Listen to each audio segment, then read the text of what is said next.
नमस्कार दोस्तों, मैं हूँ राज शर्मा और आप देख रहे हैं हाईवे नाइट।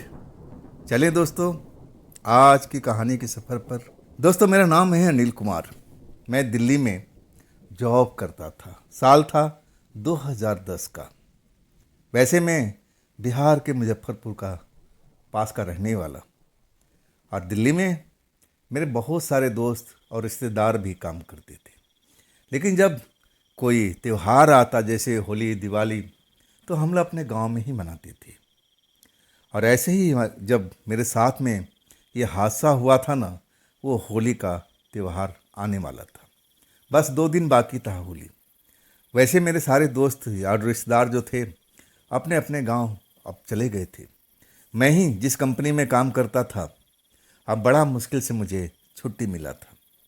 और इसके बाद आनंद फानंद जैसे तैसे जो भी ट्रेन मिली, कई बार मुझे अब ट्रेन बदल करके, लेकिन मैं अपने इलाके में अपने स्टेशन पर पहुंच जाता हूं।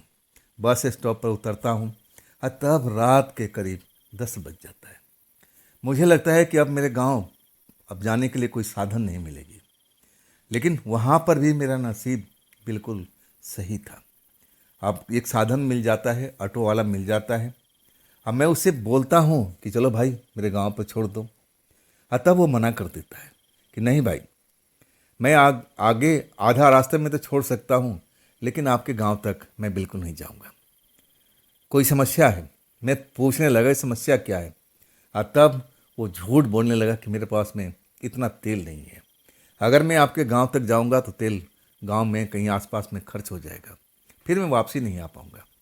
मुझे लगता था उसका चेहरा मोहरा देख करके कि वो झूठ बोल रहा है। आखिर वो डरता क्यों था? ऐसा क्या था? मैं भी तो उसी गांव का रहने वाला था। हम रात बिरात चलते रहते थे। लेकिन अब वो मैं मान चुका था कि चल भाई, जहाँ तक तू जा सकता है वहाँ तक तो छोड़ दे।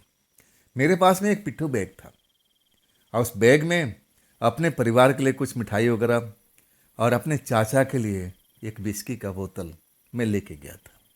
वो विस्की पीते थे, और जब भी मैं जाता था ना, तब एक बोतल तो मैं उनके लिए ज़रूर लेके जाता था।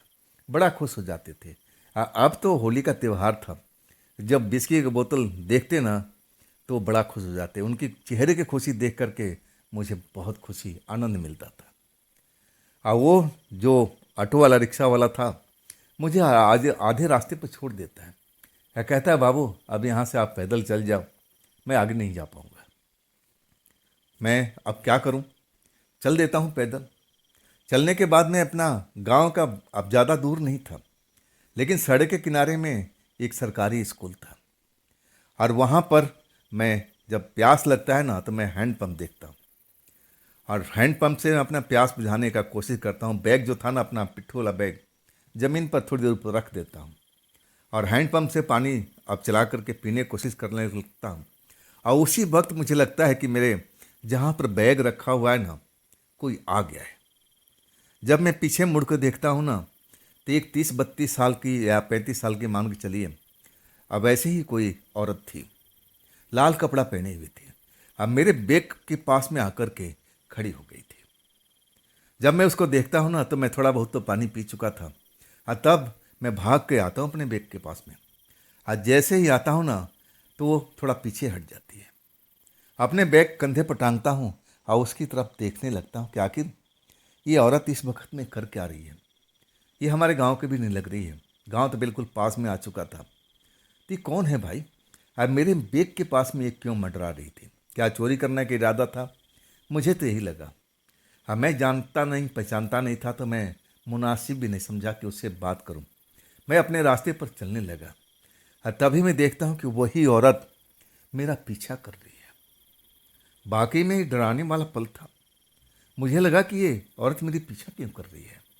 शायद इसका जो मतलब है, मेरे बैग पर हाथ से साफ तो नहीं करना है।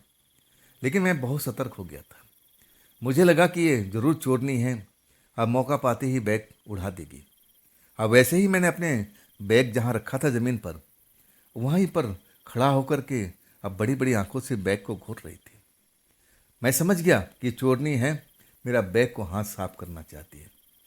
हाँ, जितना मैं तेज चलूँ ना, उतना ही तेज चले। अगर मैं थोड़ा सा स्लो हो जाऊँ, तो बिल्कुल स्लो हो जाती थी।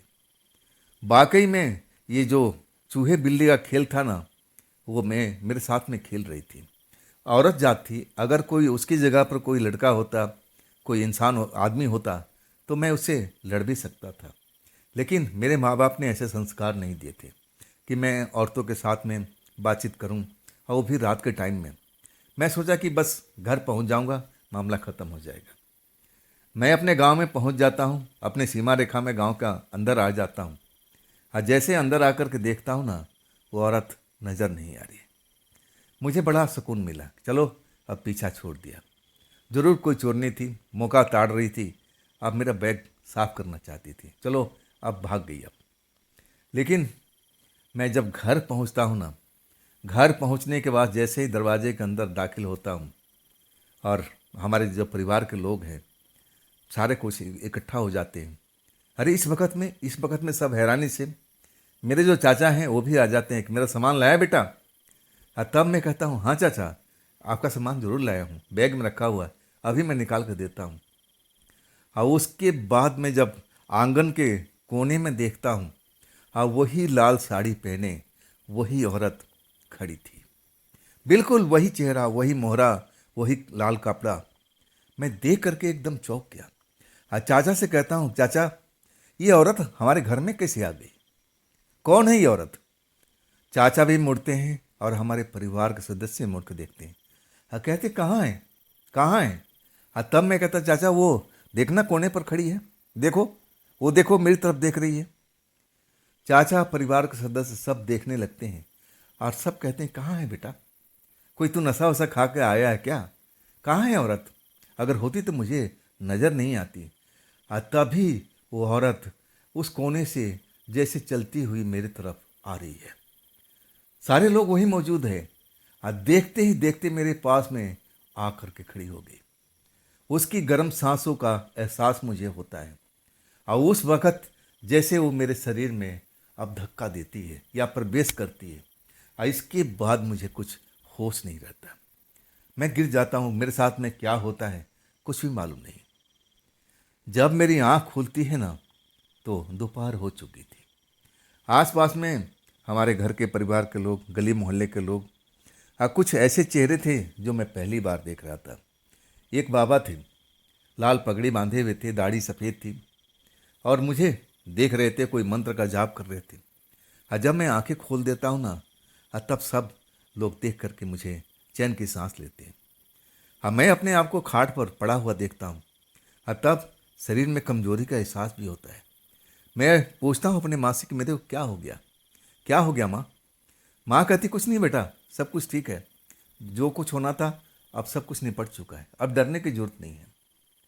लेकिन मेरे साथ में हुआ क्या था, तब मैं याद करने लगता हूँ उस पल को जो मेरे साथ रात में घटा था।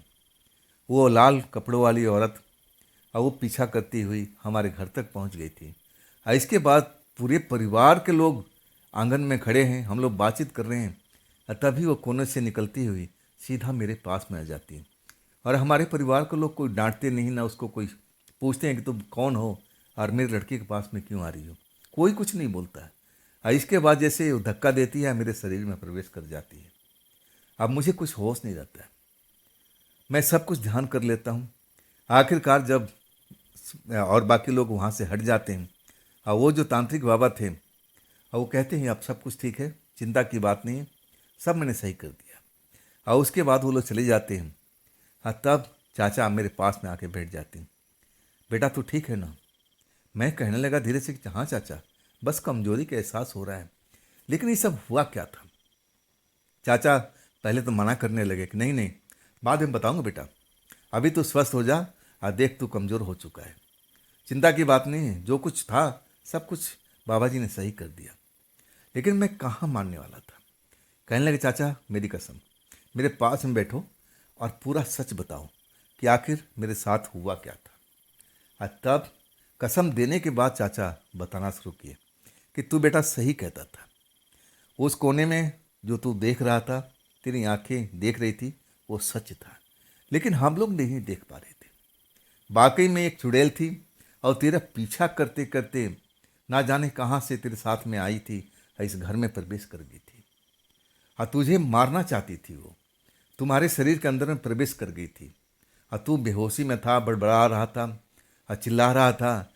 अब ऐसी ऐसी आवाज़ें निकाल रहा था, कभी औरत की आवाज़ में, कभी बूढ़े की आवाज़ जैसी आवाज़ तेरी हो जाती थी।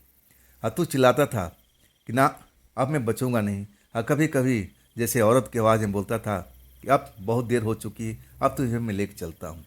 तरह तरह की तू बातें करता था। हम लोग तो पूरा परिवार डर चुके थे और हम लोग सोचने लगे आखिर हुआ क्या। और तब जाके मुझे संदेह हुआ कि तू रात के टाइम लेट आया है और साथ में दारू का बोतल लाया। और हमारे गांव के लोग, बुजुर्ग लोग कहते हैं कि जहाँ पर रात का दारू का बोतल कोई लेके जाता है तो उसे आकर्षित जो चुड़ैल हैं, आत्माएं हैं, वो ज़्यादा हो जाती हैं। तब मुझे ध्यान आया कि तूने तो बहुत बड़ी गलती की थी मेरे कहने पर।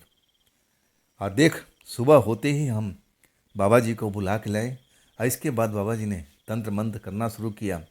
और देख, तो पहर हो चुकी है और तब जाके वो चुड़ैल तेरे शरीर से बाहर निकली है। बाबा जी ने कहा है कि तुझे अभी घर से बाहर नहीं निकलना चाहिए। महीना दिन तक अपने घर में आराम रह और अभी दिल्ली जाना बंद कर दे। बाद में जाएगा जब तू स्वस्थ हो जाएगा, जब बाबा जी हाँ बोल देंगे और तभी तुझे जाना है। अब इसके बाद कहूँ ना कि मैं बहुत डर गया था। मैं कभी भूत प्रेत को देखा नहीं था। वो पहली बार थी कि मैं उस चुड़ैल को अपनी आंखों से देखा था। और शायद मेरे चाचा सही कह रहे थे। मैं भी बाद में जानकारी इकट्ठा किया तो पता चला कि हाँ, बाकी में दारू, मिठाई, इन चीज़ों से रात में आत्माएं प्रभावित होती है, आकर्षित होती है। और वो अब एक तरह से आकर्षण में बंद करके पास में आ जाती है। और कई दुष्ट आत्माएं होती है और वो परेशान करती हैं, लोगों को शरीर में पहुंच जाती हैं, मारने की कोशिश करती हैं। मेरे साथ में ही ऐसा हुआ था। अगर उस रात मैं दारू का बोतल मेरे साथ में नहीं होता ना, तो शायद वो प्रेतात्मा मेरे घर में नहीं पहुंचती, ना मुझे मारने की कोशिश करती। तो दोस्तों, ये थी अनिल कुमार के साथ में घटी हुई सच्ची घटना। अगर आपके पास भी ऐसी कोई घटना है, कोई कहानी है जो आप मुझ तक पहुंचाना चाहते हो, तो आप मुझे इंस्टाग्राम पर, मेरे व्हाट्सएप नंबर पर, मेरी मेल आईडी पर आप अपनी घटनाएं मुझे आप भेज सकते हो। हाँ दोस्तों, ये भी चैनल आप ही का है, तो इसको भी अपना लाइक कीजिए, सब्सक्राइब कीजिए, अपने दोस्तों को शेयर कीजिए और हाइप का बटन ज़रूर दबाइएगा। तो दोस्तों, फिर मिलते हैं ना कल की रात इसी चैनल पर, इसी टाइम पर। आप लोग अपना ख्याल रखिएगा। नमस्कार।